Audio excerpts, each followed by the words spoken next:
안녕하세요, 청취자 여러분. 저는 매일같이 채널에 방문해서 사연을 듣고 있습니다. 감동적인 이야기도 있고, 화가 나서 견디기 힘든 그런 사연도 많이 들었습니다. 그런데 저도 그런 사연자 중에 한 명이 될 줄은 몰랐네요. 내일 모레면 벌써 50인데, 인생은 정말 갈수록 더 어려워지는 것 같습니다. 저도 한때는 행복했던 순간도 참 많았는데, 사기꾼을 만나 결혼을 할 뻔하게 되면서 제 인생은 그야말로 우여곡절의 연속이었어요. 그럼 지금부터 저의 힘들었던 인생 이야기를 해보겠습니다. 저는 문안동료 외동딸로 태어나 부모님의 사랑을 듬뿍 받으며 자랐습니다. 부모님께서는 나이가 좀 많으십니다. 두 분은 일찍 결혼하셨지만 제가 늦게 생겼다고 하셨어요. 그래서 처음에는 아이를 포기하고 두 분이 사실 생각을 하셨다고 했는데, 마음을 비우고 난 후 1년 뒤 제가 생겨버린 거죠. 그러니 제가 얼마나 귀한 딸로 자랐겠어요. 제가 20살 성인이 되었을 때는 부모님으로부터 아주 큰 선물을 받은 적이 있었습니다. 그건 바로 건물입니다. 부모님이 나이도 있으시니 저에게 미리 증여를 해주신 건데, 사실 처음에는 거절했습니다. 아빠, 선물이 너무 과한데요? 이거 자식한테 증여하면 세금 더 많이 나올 텐데? 언젠가는 네가 관리를 해야 할 텐데 미리 주는 거야. 언제 주든 세금이야 내는 건 당연하고. 그래도 지금 겨우 20살인데요. 제가 어떻게 관리를 해요? 명의만 바뀐다고 생각하면 될 거다. 당분간은 원래 하던 대로 엄마랑 아빠가 관리할 거야. 건물을 선물로 받으니 제가 금수저쯤은 되는 걸로 생각하시는 분들 분명히 계실 텐데요.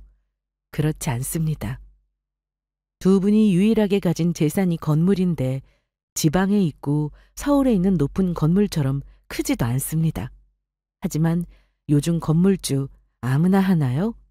정말 감사한 마음으로 제 명의로 바꿨고, 저는 또래 친구들처럼 평범하게 대학 생활을 즐겼습니다.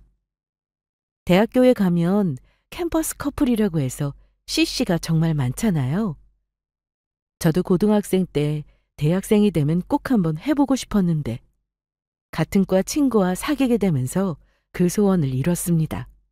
그리고 저는 손으로 뭔가를 만드는 게 참 좋아서 도자공예를 전공으로 하게 되었는데, 흙을 반죽해서 그릇 모양을 만들고 구워내면 세상에 하나뿐인 작품이 나오니 정말 뿌듯하고 재밌더라고요. 또 같은 과 남자친구가 생기니 저를 잘 챙겨줘서 매일 학교에 가는 것도 좋았습니다. 경진아, 너 과제는 다 끝내고 지금 놀고 있는 거야? 과제 내일까지 아니야? 준비는 다 해놨어. 이따가 물레 돌리기만 하면 돼. 너 이렇게 마감 전에 부랴부랴 급하게 하니까 매번 성적이 아슬아슬하지. 빨리 따라와. 아니, 교서가 좀 이따가 해도 된다니까. 남자친구는 모든 계획대로 해야 하고 게으른 걸 못 보는 성격이었습니다.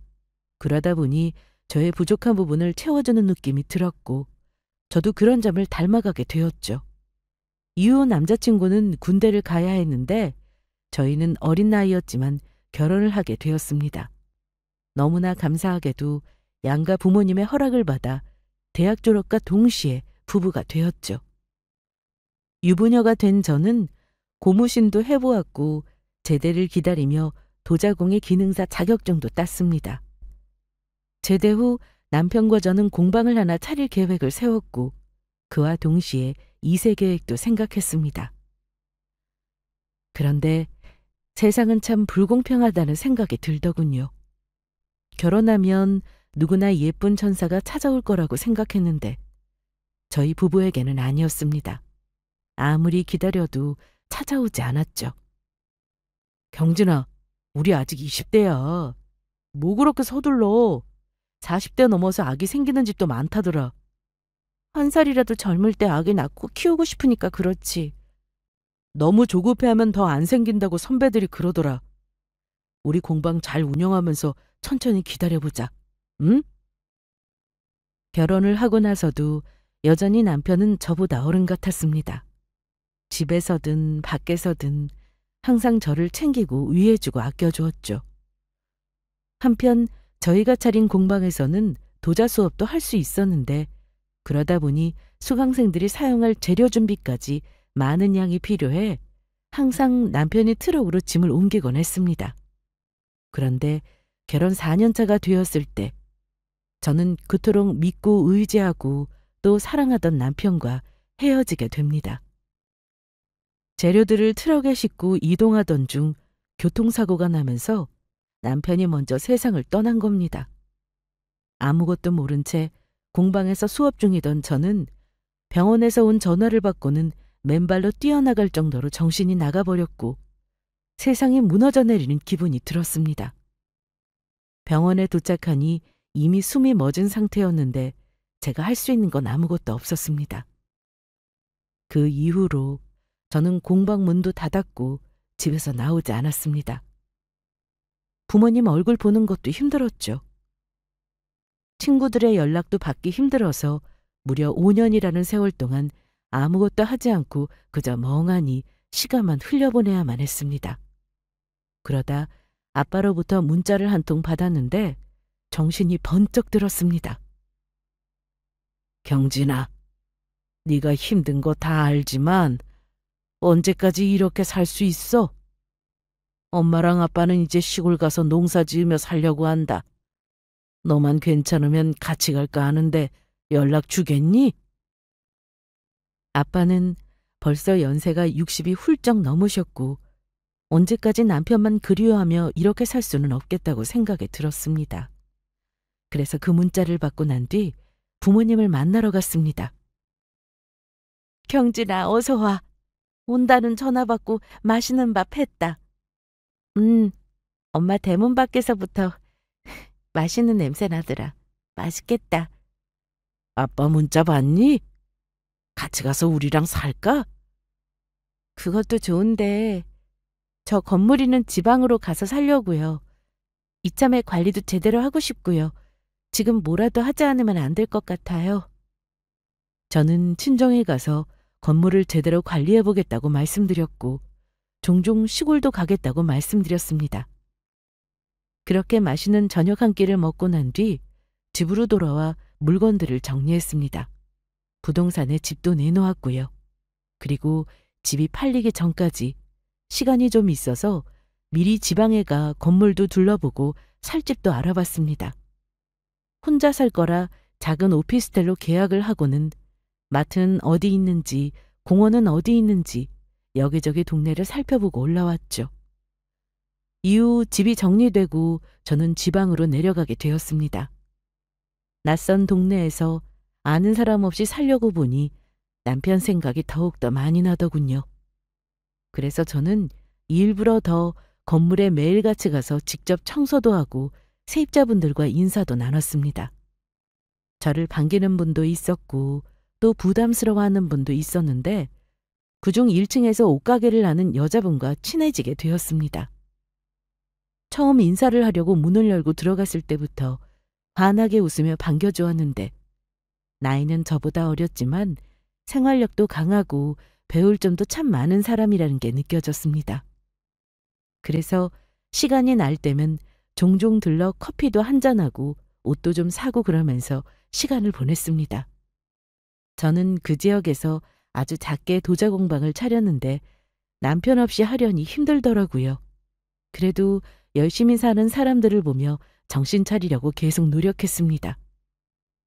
저 오늘 예약했는데요. 혹시 예약 문자 확인 안 하셨어요? 오픈이 10시부터예요. 지금은 9시라서 좀 기다리셔야 하는데요. 아, 네. 제가 시간을 헷갈렸네요. 앞에서 기다리죠, 뭐. 그럼 어수선하긴 하지만 들어오셔서 기다리세요. 커피도 한잔 하시고요. 그래도 될까요? 감사합니다. 근데 여기 원래 사시던 분이세요? 아니에요. 이사 온 지 4년 넘었어요. 제가 워낙에 밖에 다니는 걸 좋아하지도 않다 보니 동네에서 못 보셨을 거예요. 아, 어쩐지. 제가 이 동네 모르는 사람이 없거든요. 근데 도자 어려운가요?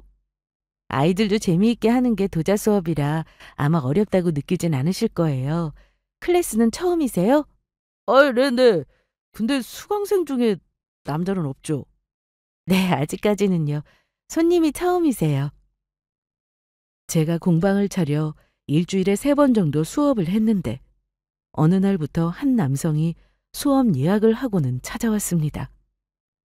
몇 달 동안 수업이 있는 날은 다 참여할 정도로 열정이 대단했죠. 그러다 보니 저도 다른 수강생보다 더 관심이 생길 수밖에 없었습니다. 그러던 어느 날 평소와 같이 수업을 마치고 정리하고 나가려는데 공방 앞에 그 남자가 있었습니다. 손에는 큰 꽃다발을 들고 말이죠. 안녕하세요, 경진 씨. 아니, 민수 씨 아니세요? 이 시간에 여기서 뭐 하세요? 아까 수업 끝나고 안 가셨어요?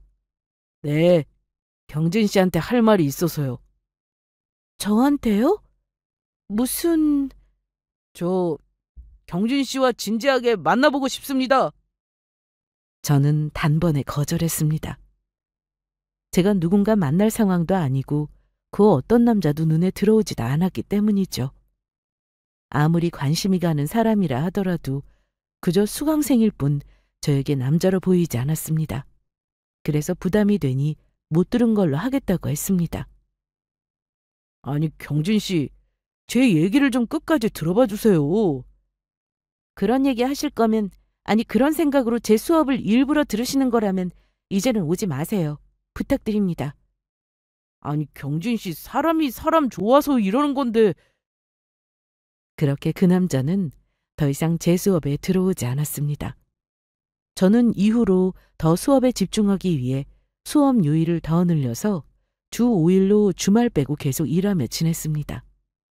시간이 날 때면 건물로 가서 저와 친한 세입자와 함께 수다도 떨면서 말이죠. 언니 왔어요? 주말인데 좀 나가서 놀고 하지. 또 왔어 또? 미연이다. 진짜 나 갈 곳 없는 거 알면서. 근데 이 옷 이쁘다. 신상이야? 진짜 보는 눈이 기가 막히다니까. 이거 어제 들어왔는데 너무 이쁘죠?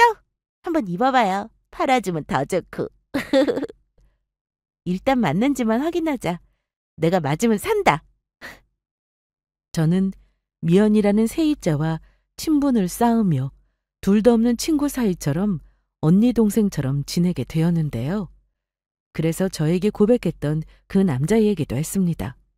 사실 남편을 그렇게 떠나보내고 아무도 만나지 않을 거라 생각했는데 세월이 흐를수록 그리고 나에게 관심을 보이는 사람이어서 그런지 생각이 종종 나더라고요.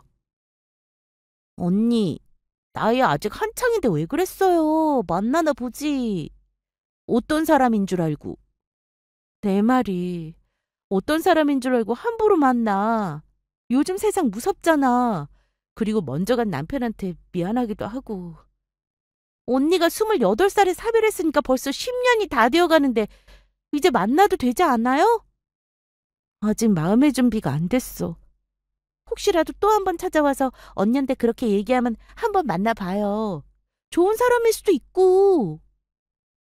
사실 수업 시간 내내 보던 사람이 갑자기 저한테 관심이 있다고 하고 만나자고 하는데 생각이 아예 나지 않을 수가 없었습니다. 거기다 제가 거절 후 한동안 보이지 않으니 수업에 정말 안 나오나 하는 생각도 들더군요. 하지만 인연이 아니라 생각하니 또 있게 되었습니다. 그렇게 2년이 또 지났고 저는 더욱 공방에 집중하며 동네에서 인기 좋은 클래스로 자리 잡아갔습니다. 그러다 보니 수업 준비로 주말에도 바쁘게 지냈죠. 그러던 어느 날 잠시 잊고 있던 그 남자가 또 나타났습니다. 안녕하세요, 경진 씨. 잘 지내셨어요?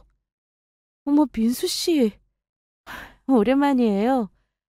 제가 외국에 좀 다녀오느라 수업을 못 듣고 물레 돌리는 것도 다 까먹었는데 어쩌죠? 제가 귀찮게 안 할 테니 다시 수업 들어도 될까요? 네, 그러세요. 그런데 아마 예약이 다 찼을 거예요. 좀 기다리셔야 할 텐데요. 제가 또 기다리는 걸 되게 잘하거든요. 대기하고 있다가 바로 예약해야겠네요. 그 남자는 외국에 볼 일이 있어 나가 있느라 한동안 한국에 없었다고 했습니다. 그러면서 은근히 사업가라는 것도 저에게 말하더군요. 리조트 사업을 한다고 했는데 해외 리조트 회원권을 국내에서 사려는 사람들에게 연결해 주는 거라고 했습니다. 뭐 한마디로 부동산 업을 하는 건데 그게 국내가 아닌 외국이었던 거죠. 아무튼 전처럼 부담 주지 않겠다고 하니 수업을 듣지 말라고 하는 것도 아닌 듯해서 원하는 대로 하라고 하고는 저는 평소와 같이 지냈습니다. 그런데 수업이 끝나고 나면 꼭 제 책상 위에 편지와 장미꽃 한 송이가 남겨져 있었습니다. 바로 그 남자였죠. 편지 내용은 정말 절절했습니다. 저를 처음 만났을 때부터 얘기 한번 해보고 싶었다면서 매 수업마다 다른 내용으로 편지를 놓고 갔습니다. 저도 사람인지라 하루도 빠짐없이 편지와 꽃 한 송이를 받는데 어떻게 마음이 움직이지 않겠어요? 그렇게 꼬박 1년을 하루도 빠짐없이 편지를 써주었습니다. 그래서 저는 세입자의 말대로 한번 만나라도 볼까 싶은 생각이 조금씩 들었습니다. 고민 끝에 돌아오는 주말, 저와 그 남자는 서로 커피 한잔하기로 약속을 하고는 만났습니다. 저는 경진 씨가 계속 저를 안 본다고 하면 어쩌나 걱정했습니다. 부담 주고 싶은 생각 하나도 없고 정말 제가 첫눈에 반해서 여기까지 오게 된 거예요.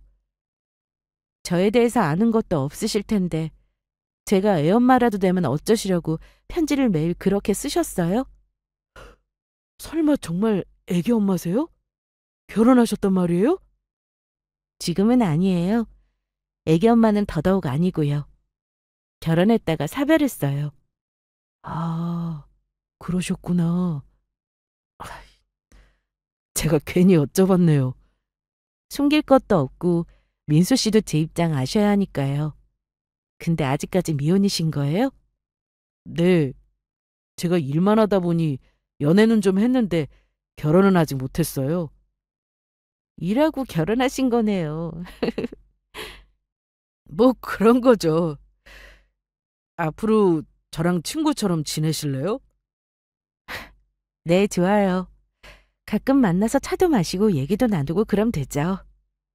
저희는 그렇게 친구로 지내기로 하면서 전보다 더 가까운 사이가 되었습니다. 솔직히 남녀 사이에 친구가 어디 있겠어요? 아주 조금, 정말 조금은 이성의 감정을 서로 느끼고 있었습니다. 여전히 그 남자는 제 수업을 매일같이 들었고 가끔 1주일에서 2주일 정도 모습이 안 보일 때는 해외 출장을 간 거라고 생각하라고 하더군요. 그리고 다시 수업에 나올 때는 해외에서 사온 기념품이나 선물을 사다 주곤 했습니다. 부담될 만한 선물은 제가 안 받을 게 뻔하니 그 나라를 기념하는 마그네틱 제품이나 키링 정도의 선물이었습니다. 그러다 저희가 만나는 기간이 늘어갈수록 점점 선물의 크기도 커지고 가격도 비싼 선물을 줄 때도 있었습니다. 사실 말이 친구지 그보다 더 가까운 사이가 되어갔고 저와 친한 세입자에게 얘기를 털어놓고 앞으로 어떻게 할지 고민 상담도 하곤 했습니다. 언니, 뭘 고민해요? 해외 출장도 그렇게 자주 다녀오는 사람이면 경제적 능력도 되는 것 같은데 언니랑 수준 비슷한 거 아니에요? 나야 뭐 지금 작은 공방하고 있는데 언니 건물주잖아요. 근데 설마 이거 노리고 언니랑 친하게 지내려는 건 아니겠죠? 아니다. 내가 괜히 입방 좀 떨었다. 언니 못 들은 걸로 해요. 그리고 나중에 어떤 분인지 한번 보여줘요. 너무 궁금하단 말이에요. 그래 알았어. 근데 요즘 장사는 잘 돼? 경기가 너무 안 좋다 보니까 요즘 전보다 매출은 좀 안 나와요. 이번 달은 좀 잘 돼야 하는데. 상가가 너무 오래돼서 그런가? 손님들이 잘 안 오지? 건물 문제보다는 지금 경기가 다 안 좋아요. 옆에 음식점 보니까 손님 진짜 없더라고요. 원래 점심때 줄 길게 서서 지나가기 불편하고 그랬는데 요즘은 그렇지도 않거든요. 친한 세입자인 미연이를 만나러 갔다가 다른 세입자들도 힘들다는 얘기를 전해 들었습니다. 건물주라고 해서 돈을 엄청 버는 건 아니더라고요. 월세를 안 주면 저는 못 받으니 그것 또한 고민하게 되었습니다. 좀 더 지켜보다 저도 뭔가 대책이 필요했죠. 경진 씨, 오늘 수업도 고생 많으셨습니다. 그런데 요즘 무슨 고민 있어요? 민수 씨는 일하는데 어려움 없어요? 요즘 경기가 안 좋다 보니 다들 힘들던데. 저야 걱정 없죠. 리조트 회원권은 돈 있는 사람들이 연락 오기 때문에 경기를 잘 안 타거든요. 근데 왜요? 실은 큰 사거리 왼쪽에 있는 건물을 제가 운영하고 있는데 세입자들이 다들 힘들다고 하더라고요.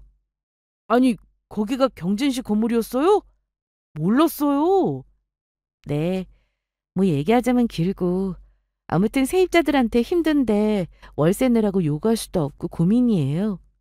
참, 경진 씨도 고민 많겠어요.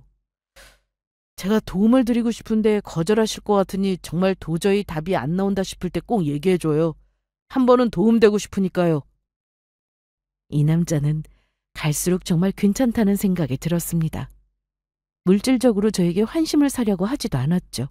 물론 그동안 받은 선물 중 명품이 있긴 했는데 딱 하나였고 그 선물을 받고 저도 백화점에 가서 바로 선물 하나를 해주었습니다. 제가 능력이 안 되는 것도 아니고 받기만 하기엔 마음이 불편했거든요. 아무튼 힘든 시기를 지나고 나니 주변에 좋은 사람들이 하나둘씩 생기는 기분이어서 제가 잘 살고 있다는 생각이 들었습니다. 그리고 한 달 뒤 월세를 내기 힘든 세입자들이 생기자 매출이 잘 나오지 않는 곳은 몇 달간은 월세를 안 받겠다고 했습니다. 그중에 옷가게를 아는 미연이도 해당이 되었죠. 여보세요? 언니 고마워요. 그리고 미안하고. 미안하면 얼른 장사 잘 돼서 월세 밀리지 말고 내. 알았지? 당연하죠, 언니. 못 낼 월세까지 다 낼 거니까 걱정 말아요. 그렇게 세입자들의 걱정을 좀 덜어주고 나니 저도 마음이 편해졌습니다. 그리고는 민수 씨와 더 자주 만나면서 이제는 제법 진지한 사이로 발전을 하게 되었습니다. 저도 사별한 지 10년이 훌쩍 넘어가니 조금씩 마음의 여유가 생기더군요. 어느 날 그 남자는 저에게 주소를 문자로 보내며 일 끝나면 꼭 와달라고 했습니다. 무슨 일인지 전화를 해도 받지 않길래 수업 끝나고 바로 가보니 글쎄 이벤트를 준비해뒀더군요. 사실 오글거려서 별로 좋아하지 않았는데 촛불에 케이크에 그리고 현수막에 제 이름과 그 남자의 이름을 보니 그 사람의 진심이 느껴졌습니다. 이 모든 상황은 민수 씨의 친구가 촬영을 해주었는데 집에 와서 다시 보는데도 뭉클하더라고요. 그렇게 저는 프로포즈를 받았고 초혼이 아닌 저를 위해 정말 조용히 가족들만 모여 식을 올리기로 얘기를 나누었습니다. 그리고 며칠 뒤 저는 미연이를 찾아가 프로포즈 받은 영상을 보여주었습니다. 그랬더니 갑자기 표정이 안 좋아지는 게 아니겠어요? 미연아, 너 왜 그래? 그렇게 별로야? 아니에요. 제가 요즘 매출이 안 좋다 보니 좀 신경을 많이 썼나 봐요. 근데 언니, 이런 프로포즈도 받고 좋았겠어요. 축하해요, 언니. 월세 신경 쓰지 말라니까. 그리고 이따가 이 사람 이 근처로 온다고 했는데 인사할래? 내가 가끔 자기 얘기했거든. 친하게 지내는 동생이라고. 물론이죠, 언니. 실제로 저도 한번 보고 싶었는데 잘 됐다. 저는 그렇게 얘기를 마치고는 다른 수업을 하기 위해 공방으로 갔고 수업이 끝난 후 민수 씨를 만나기 위해 건물로 다시 향했습니다. 그리고 미연이네 가게로 들어가서 인사를 나누게 했는데 아까보다 훨씬 더 표정이 좋지 않아 중간에서 제가 더 난감하더군요. 사실 아무리 별로라고 해도 사람을 앞에 대고 저런 표정을 지으니 제 기분이 좀 좋지 않았습니다. 그래서 집에 돌아온 뒤 미연이에게 문자를 보냈죠. 뭐 때문에 그랬는지 궁금해서요. 그랬더니 바로 전화가 왔습니다. 언니, 잘 들어요? 응? 갑자기 무슨 말이야? 그 남자 사기꾼이에요. 뭐? 사기꾼? 언니가 프로포즈 영상 보여줬을 때 얼굴이 정확히 보이지 않아서 긴가민가 했는데 아까 실물로 보고 나니 확실하더라고요. 사기꾼 맞아요. 저는 너무 황당하고 기가 막혔습니다. 아무 설명도 안 하고 사기꾼이라며 당장 헤어지라고만 했거든요. 그러더니 이런 얘기를 뒤이어 했습니다. 언니가 월세도 안 받는다고 하고 내가 해줄 수 있는 게 아무것도 없었는데 이거라도 도움되고 싶어요. 진짜 헤어져야 해요. 제가 전에 건물 입구에서 그 남자 봤는데 어떤 여자랑 있었어요. 그러면서 곧 있으면 이 건물이 자기 것이 될 거니까 조금만 기다려라 이러더라고요. 지나가면서 들은 건데 정말 똑똑히 들었거든요. 정말이야? 나 건물 내놓지도 않았는데 뭐지? 정말 네가 본 사람이 민수 씨 맞아? 이목구비가 뚜렷하고 키도 크고 누가 봐도 맞아요. 나 그 말 듣고 건물주가 바뀌는 건가 이 생각까지 했다니까요. 그래도 내가 잘못한 걸 수도 있으니까 언니한테 말 안 하고 있었는데 며칠 뒤에 그 남자랑 같이 있던 여자가 혼자 건물 앞 화장실에 있더라고요. 그래서 내가 우리 옷가게 홍보하는 척하면서 남자친구랑 데이트할 때 입으면 좋은 옷 많다면서 놀러 오라고 했더니 자기 결혼도 했고 나이도 많다고 하는 거예요. 글쎄. 저는 얘기를 들으면 들을수록 황당했습니다. 입이 다물어지지 않았죠. 심장이 두근거리기 시작하는데 내가 직접 보고 들어야 믿어질 것 같았습니다. 그래서 세입자에게 부탁했습니다. 증거를 남기기 위해 그 여자가 혹시나 또 건물에 와서 마주치게 되면 꼭 녹음해달라고 말이죠. 저는 평소처럼 민수 씨와 전화도 하고 문자도 주고받으며 공방 수업을 하며 지냈습니다. 이 모든 게 정말 사실이라면 그냥 관계를 끝내는 걸로만 정리하고 싶지 않았습니다. 사람 마음을 가지고 이러면 안 되는 거니까요. 그래서 더욱더 이 사람과 연락을 더 자주 주고받으며 지냈죠. 며칠 뒤 미연이에게 전화가 왔습니다. 언니, 나 녹음했어요. 그 여자가 또 왔어? 아까 건물에서 마주쳤을 때 오늘 한번 옷 보고 가라고 하면서 혼자 오셨냐고 했더니 남편은 사업하느라 바빠서 잘 안 온다고 하더라고요. 그리고는 전화 받으면서 2층으로 올라가는데 언니 남자친구 이름 민수 맞죠? 맞아, 조민수. 민수 씨 이러더라고요. 나이도 있어 보이는데 그렇게 다정하게 이름 부르면서 통화하는 거 보면은 결혼한 지 얼마 안 된 게 아닐까 싶어요. 아, 그리고 언니, 그 여자 2층에 네일샵 자주 간대요. 그래서 건물에서 자주 마주쳤던 거예요. 그리고 결정적으로 미연이는 네일샵에 가면 그 여자랑 남자가 둘이 얼굴 맞대고 찍은 사진이 벽에 붙어 있다고 했습니다. 예전에 오픈 행사 때 이벤트로 스티커 사진을 찍어줬는데 사람들이 많이 붙여놓고 갔고 그 안에 그 사람들 사진도 있다면서요. 저는 떨리는 마음으로 미연이와 전화를 끊고는 건물로 가서 네일샵에 들어가 문제의 사진을 두 눈으로 확인했습니다. 손발이 떨리는 걸 간신히 부여잡고 집으로 돌아가려는데 순간 부동산을 들어가 봐야겠다 싶었습니다.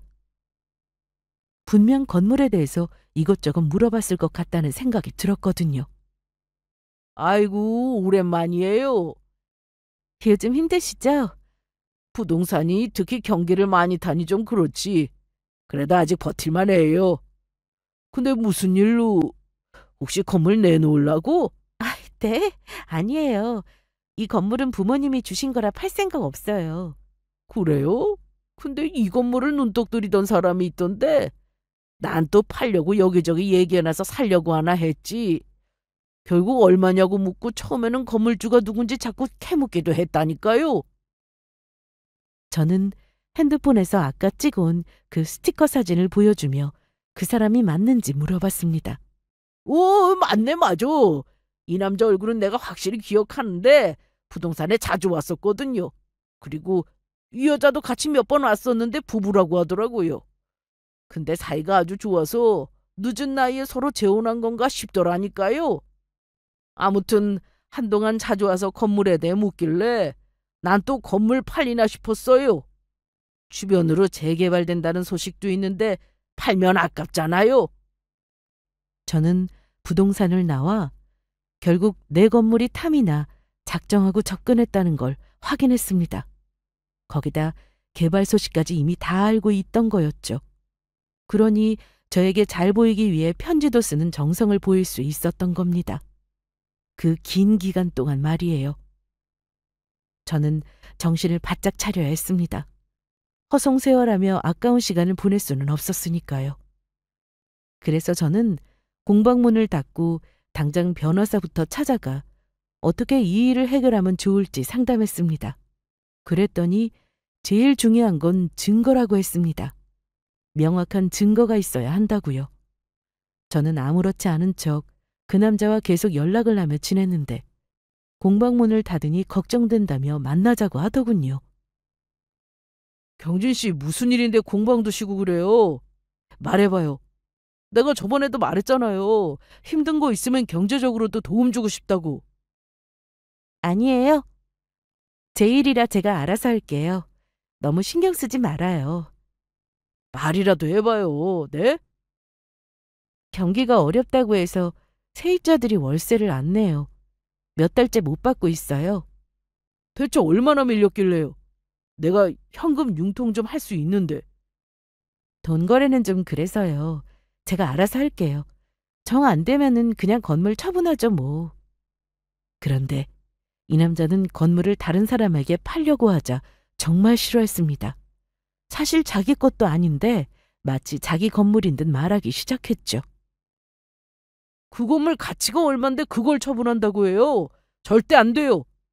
네? 아니 그거야 제가 필요하면 팔 수도 있는 거죠. 아이, 그러니까 급하게 처분하고 그러지 말고 다른 방법도 있다 이거예요.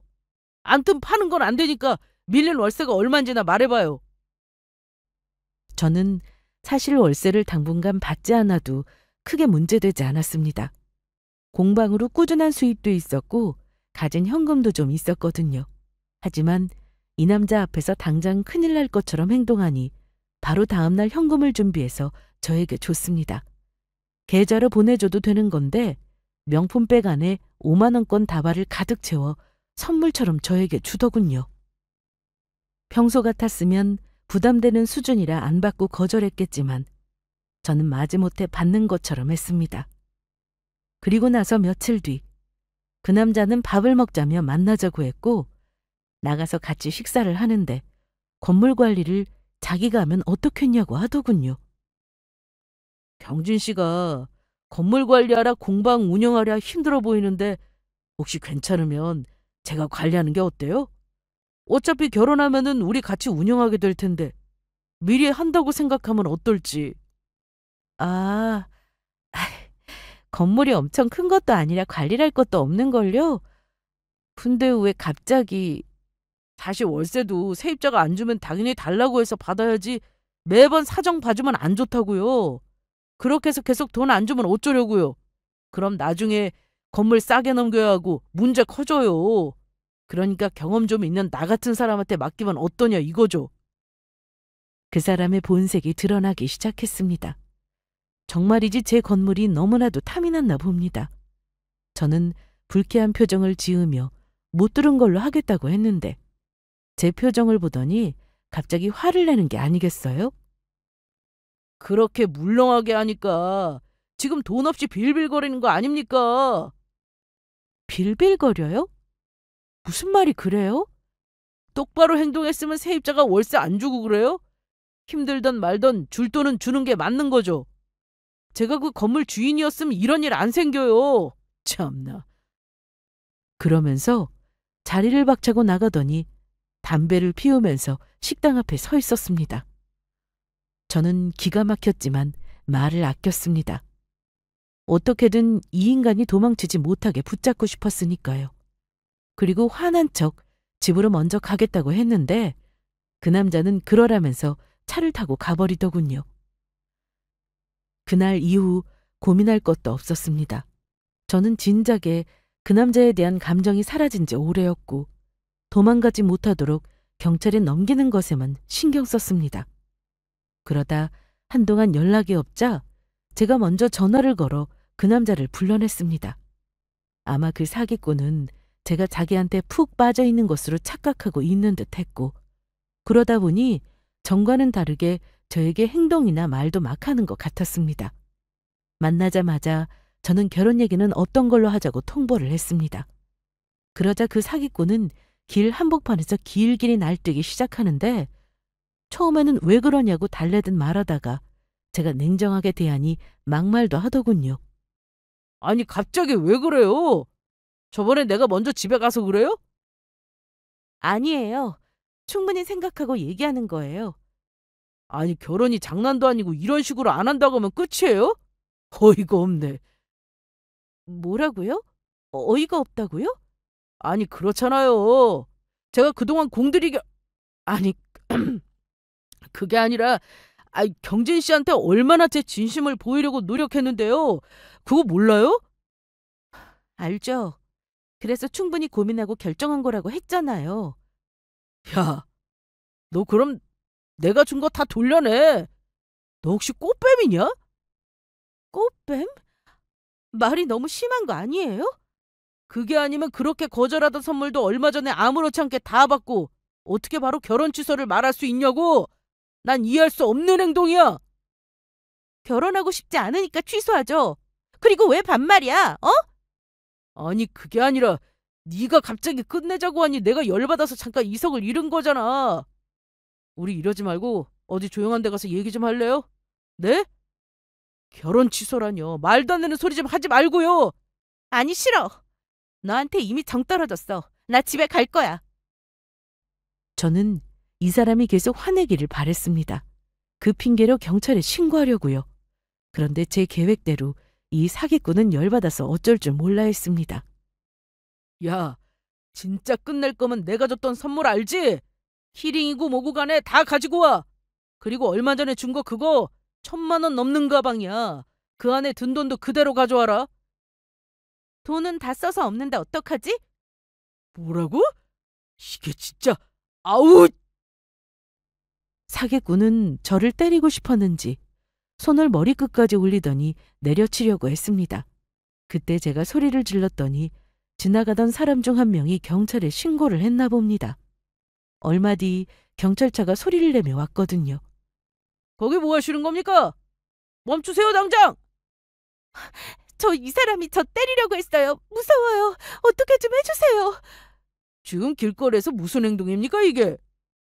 그게 아니라 그냥 가셔도 됩니다. 저희 곧 결혼할 사이인데 그냥 다툰 거예요. 가세요. 아무것도 아니라고요. 경진 씨 말 좀 해봐요. 우리 결혼 약속한 사이잖아요.